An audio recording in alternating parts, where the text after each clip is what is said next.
जय गुरुदेव। सभी साधकों का मैं स्वागत करता हूँ। और देखिए, आज जिस विषय पर हम बात करेंगे वह साधनाओं से ही जुड़ा हुआ एक विषय में लेकर आया हूँ कि देखिए क्या होता है कि कुछ साधक होते हैं जो थोड़ा सा जो है भटक जाते हैं कि जब कभी कभी उनके सामने जब कोई मुस्लिम पद्धति से कोई मुस्लिम साधनाएँ आती हैं तो उनका जो है दिमाग विचार चेंज हो जाते हैं और वो साधना से विमुख हो जाते हैं, यानी कि करना नहीं चाहते हैं। कई सारी नकारात्मक बातें होती हैं मन में कि भाई जो एक मुस्लिम पद्धति से जुड़ी, जैसे कि कोई मान लीजिए कोई जिन की साधना कर रहे हैं, किसी पीर की साधना कर रहे हैं, या फिर आप परी साधना कर रहे हैं, या फिर मुस्लिम पद्धति से जुड़ी हुई कोई अन्य साधनाएं हैं जो की जाती हैं। ठीक है, तो वो ऊर्जाएं अलग अलग हैं। तो वो अलग अलग विधि हो सकती हैं, लेकिन ऊर्जा क्या होती है? ऊर्जा अपने आप में पूर्ण होती है। ऊर्जा से तात्पर्य है कि जिसकी आप साधना मंत्र जप कर रहे हैं वह ऊर्जा दोनों ही, चाहे वह सात्विक जो सनातन धर्म की सनातन धर्म जो है ना, उसमें जो शक्तियां हैं उसमें ले लीजिए, या फिर आप मुस्लिम धर्म में जो शक्तियां हैं उनको ले लीजिए। सनातन और मुस्लिम दोनों ही जो शक्तियां हैं, उन दोनों ही जो धर्म हैं उनमें नेगेटिव ऊर्जाएं भी हैं, पॉजिटिव भी हैं। सनातन में जो शक्तियां हैं वहाँ मसानियाँ भी आती हैं, ठीक है ना, प्रेत भी आते हैं, जिनकी आप साधना भी कर सकते हैं। जो ऊर्जा ऐसी ऐसी भी हैं हिंदुओं में जिनकी हम साधना करते हैं, विधान हैं जो एक तरह से नेगेटिव ऊर्जाएं हैं, है ना। गंदी शक्तियाँ भी आप बोल सकते हैं, उनकी भी साधना पद्धति होती है। उनसे भी वचनों में बांध करके कई जो अघोरी होते हैं, साधक होते हैं, कार्य लेते हैं, साधना विधान है। और वहीं मुस्लिमों में भी ऐसा है, जहाँ खबीस होते हैं, कुछ उग्र दुष्ट प्रवृत्ति के जिन होते हैं, कुछ परियां भी होती हैं, तामसिक प्रवृत्ति की परियां होती हैं, है ना। तो कई सारी चीज़ें होती हैं, दोनों ही में अलग अलग है। अब देखिए क्या होता है कि हम जो मुस्लिम साधनाएं हैं उनको पूरी तरह से सोच में ये लेकर के बैठ जाते हैं कि गलत है। अगर कोई हम किसी पीर की साधना कर रहे हैं तो वो पीर भी गलत है, अगर हम किसी जिन की साधना कर रहे हैं तो वो जिन भी दूषित है, गलत है, ये विचार आते हैं। और कुछ कमेंट आते हैं, तो मैं उन्हीं के आधार पर ये आपके बीच साधकों की बात रखना चाहता हूँ कि देखिए, जो पॉजिटिव शक्ति होती है वो दोनों ही धर्मों में होती है, मुस्लिम में भी होती है और सनातन धर्म जो उसमें भी होती है, नेगेटिव भी होती है। अब मुस्लिम में क्या, जो पीर बनेगा, मान लीजिए आप कोई पीर साधना कर रहे हैं तो उसमें कोई ऐसा नहीं है कि गलत काम किया हुआ कोई पीर बन गया। कोई गलत कार्य कर रहा है, कोई मुस्लिम व्यक्ति जो है वो गलत कार्य कर रहा है ना, वो जो है तो फिर वह पीर बन गया, उसकी आप साधना कर रहे हैं। पीर की उपाधि उसे नहीं प्राप्त होती है, पीर की उपाधि उसको प्राप्त होती है जो सात्विक कार्य कर, मतलब जो अच्छे कार्य करता है अपने जीवन काल में। अब उनके मजहब में अल्लाह की बंदगी है, वो उनके मजहब में नमाज है 5 टाइम की, उनका जो मजहब कहता है उस हिसाब से जो वो अपने जो खुदा उसका होता है, जो उसका अल्लाह जो भी होते हैं उनकी जो बंदगी करता है, उनको याद करता है, स्मरण करता है और नियम कायदे फॉलो करता है, तो कुरान का पाठ करता है, तो वो जब आगे चल करके पवित्रता का ध्यान रखता है, लोगों की भलाई करता है, तो वो आगे चल करके पीर बनता है, ऊर्जा बन जाती है उसमें, और वह फिर लोगों के कार्य भी करता है। ठीक है, जैसे वीर होते हैं, हिंदुओं में वीर होते हैं जिनकी साधनाएं की जाती है, और जो वीर होते हैं वह भी अपने जीवन काल में जो है अच्छे कार्य करते हैं, लोगों के लिए साधना भी करते हैं, और मरण उपरांत वह वीर बन जाते हैं, गण बन जाते हैं माता काली के, तो फिर वह जो है कार्य करते हैं और साधना भी उनकी जो है की जाती है। वैसे ही प्रकार के जिन भी होते हैं, अच्छे भी होते हैं, बुरे भी होते हैं, है ना। और जो अच्छे वाले जिन होते हैं तो उनकी साधना की जाती है। वैसे ही परियां होती हैं इनमें, इनके धर्म में, जिनकी साधना की जाती है, जो अच्छी परियां होती हैं, जो आपको आगे बढ़ा सकती हैं, आपके कार्य संपन्न करती हैं, और जो सात्विक अच्छे जिन होते हैं वो भी आपके कार्य कर सकते हैं, आपको आगे बढ़ा सकते हैं, तो जीवन में आपके सहायक बनते हैं, है ना। तो वैसे ही वहाँ पर देखिए आप हिंदुओं में क्या होता है, वहाँ पर यक्षिणियाँ अच्छी भी होती हैं, बुरी भी होती हैं, तामसिक भी होती हैं, सात्विक भी होती हैं, ठीक है ना। कुछ गणगणिकाएँ होते हैं, माता काली की बेताल होते हैं, कुछ जो हैं प्रेत होते हैं, तो वह अच्छे भी होते हैं, सात्विक भी होते हैं और तामसिक भी होते हैं, जो पूर्ण रूप से तामसिक रहते हैं। तो दोनों ही क्रियाएं, दोनों ही जो धर्म है उनमें होता है। तो हमें ये सोचना नहीं चाहिए, हमें केवल ऊर्जा से जुड़ना चाहिए, हमें अपने कार्यों को देखना चाहिए, हमें आगे बढ़ना चाहिए। शक्ति कोई भी हो वह ऊर्जा है, उससे धर्म से कोई लेना देना नहीं है। आप साधना कर सकते हो, जो हिंदू होते हैं वह भी जो है मुस्लिम साधनाएं कर सकते हैं, और जो मुस्लिम है वह अप्सरा साधना भी कर सकते हैं, महाविद्या साधना भी कर सकते हैं।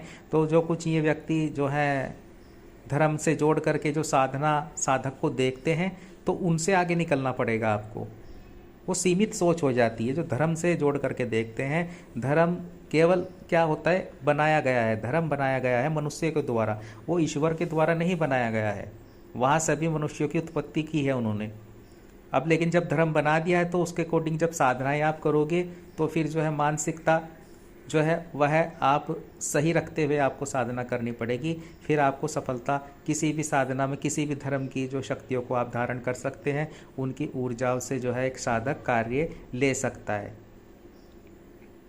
अब ऐसा नहीं है कि अगर आपने कोई परिसाधना कर दी तो आप मुस्लिम बन जाएंगे, या आपने कोई जिन साधना कर ली तो मुस्लिम बन जाएंगे।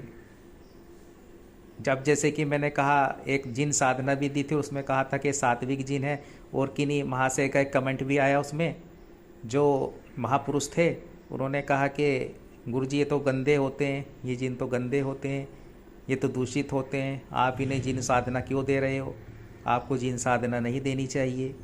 तो भैया वह जिन क्यों बना है, उसे जिन की उपाधि क्यों प्राप्त हुई है, बुरे काम करके नहीं मिली है, वो ऊर्जा क्यों प्राप्त हुई है, वह इतना सक्षम क्यों हो पाया कि दूसरों के कार्यों को कर सके।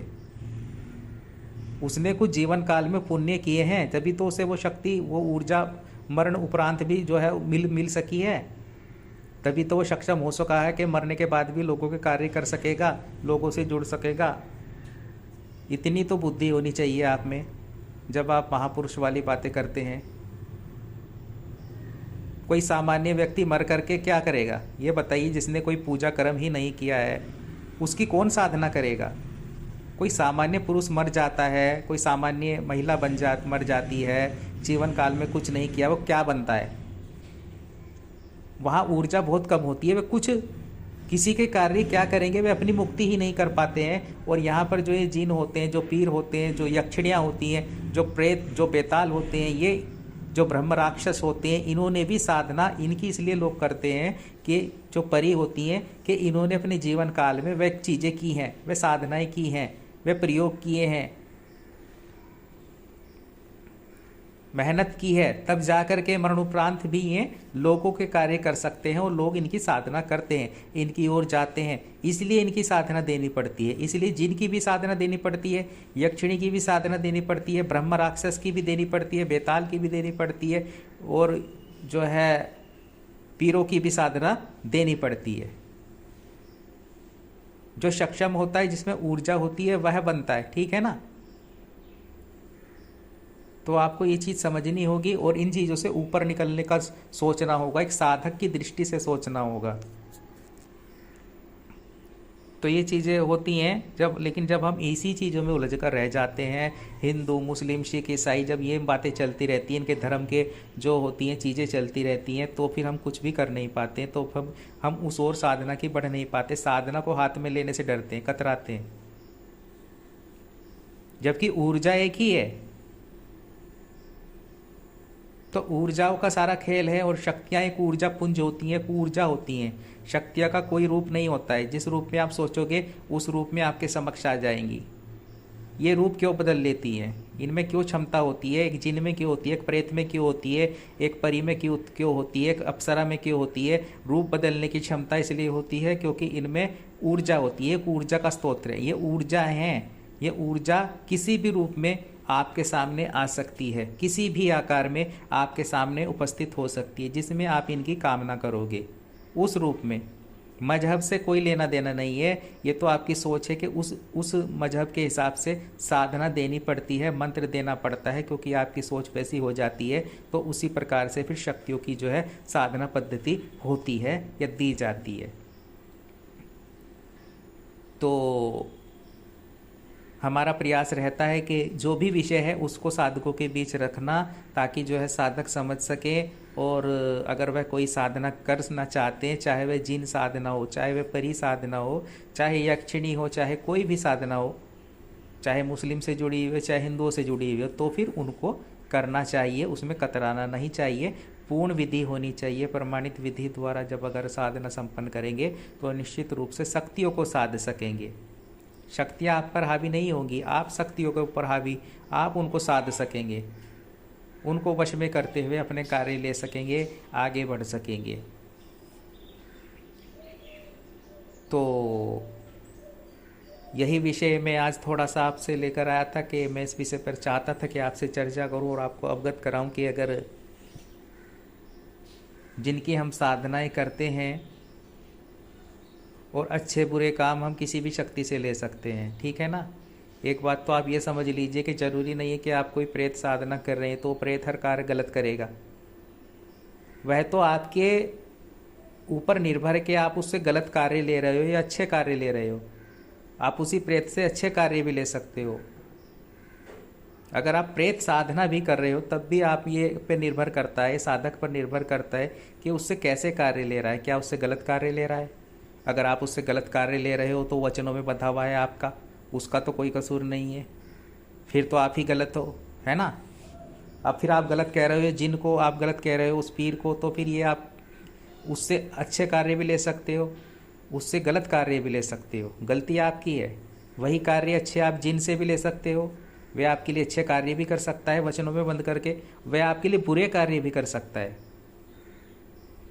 क्योंकि एक तरह से आपका गुलाम, एक तरह से आपके वचनों में बंधा हुआ वह शक्ति है साधना के बाद में। अब पाप का भागीदार वो नहीं बनेगा अगर आप उससे गलत कार्य ले रहे हो किसी शक्ति से, चाहे वो कोई प्रेत है, चाहे वो कोई देवता है, चाहे वह कोई गंधर्व है, चाहे वह कोई योगिनी है, चाहे वह कोई अप्सरा है, चाहे वह कोई यक्षिणी, चाहे वह कोई परी है। कि अगर आप उससे कोई गलत कार्य ले रहे हो तो जो है पाप दोष आपको लगेगा, आप गलत हो जाते हो, वह गलत नहीं होगा, वो तो वचनों में बंद करके कार्य करेगा, ठीक है। तो ये बात आपको ध्यान रखनी पड़ेगी कि कोई शक्ति गलत नहीं होती है। अगर उसकी साधना कर रहे हो आप, उसको कैसे चला रहे हो ये आप पर निर्भर है। और रही बात जिन की, रही बात पीरों की, रही बात यक्षिणी की, यही रही बात ब्रह्म राक्षस की, रही बात योगिनी वगैरह जो साधनाएं हैं इनकी, तो ये उच्च कोटि की एक तरह से इनमें ऊर्जा होती है, ये शक्तियाँ होती हैं, ऊर्जा होती है। और अपने जीवन काल में तब वह यक्षिणी बनती है कोई स्त्री, तब वह कोई जो है वह एक जिन बनता है, जब वह अपने धर्मों के अनुसार उसमें जो है लोगों की सहायता भी करता है, अपने धर्म का पालन भी करता है, और वह जो लेकर के उसे जो है फॉलो करता है, अपने जीवन काल में कुछ ना कुछ करता है, क्रिया शक्तियाँ अर्जित करता है, ऊर्जा अर्जित करता है, जो है किसी भी माध्यम से साधनाएं करता है, तो वो मरणोपरांत भी इन रूपों में आकर के लोगों की सहायता कर सकता है, उसमें इतनी ऊर्जा होती है। तो वैसे ही आप भी बने, साधक बने और फिर साधना करें, निर्भीक होकर के साधना करें। और लेकिन वास्तविकता को जानते हुए आप कोई भी किसी भी धर्म की साधना कर सकते हैं, इसमें कोई दिक्कत नहीं है, कोई बाधा नहीं है, है ना। और यही एक आज थोड़ा सा मैं आपके लिए लेकर आया था, उम्मीद कि आप समझेंगे और आगे बढ़ेंगे। जो वास्तविकता है, क्या होता है क्या नहीं होता है, कौन सी साधनाएं और क्या जो है मंत्र विधि विधान अलग अलग हो सकते हैं किसी भी धर्म के, लेकिन जो ऊर्जा होती है वह एक ही होती है, ऊर्जाएं अलग अलग नहीं होती। ठीक है, तो जय गुरुदेव, जय निखिलेश्वर जी।